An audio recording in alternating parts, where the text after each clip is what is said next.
My grandfather was a spy during World War II, and so he shared some stories with me.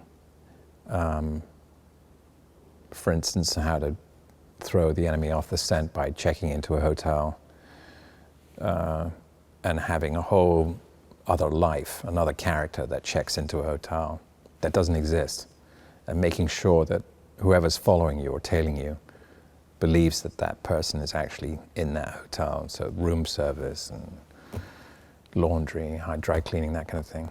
It's all kept up so that the enemy will be fooled into paying attention to that person, not what you're actually doing, you know, that kind of thing. I'd obviously followed Jason's work, like most people, and admired him for his talent. And he turned out to be just as lovely and sweet and giving as I'd heard he was, because I spoke to some actors, and we actually ended up having some mutual friends, which was nice. And so yeah, he's terrific and very giving and very funny. I think people are going to see another side to Jason in this movie, where you see his sense of humor, because he's very, very funny. And I think Guy wanted to explore that more with this character. Yeah. I can say that without a doubt that this is the greatest experience I've ever had making a film in my whole career. You know, there have been some wonderful experiences I've had on other movies, but nothing compares to this one.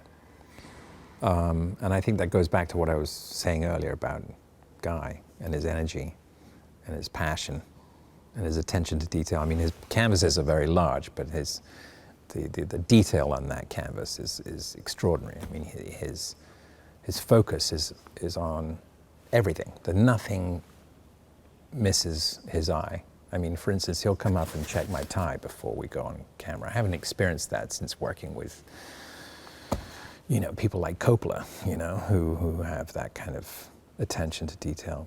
And yeah, he's so joyful, and he can do everything. Sometimes he'll act out the scene for all the actors and do all the parts. And, you know, obviously he knows where the camera goes, he knows about editing, he knows about lighting, he knows about costume, he knows about sound, all of it.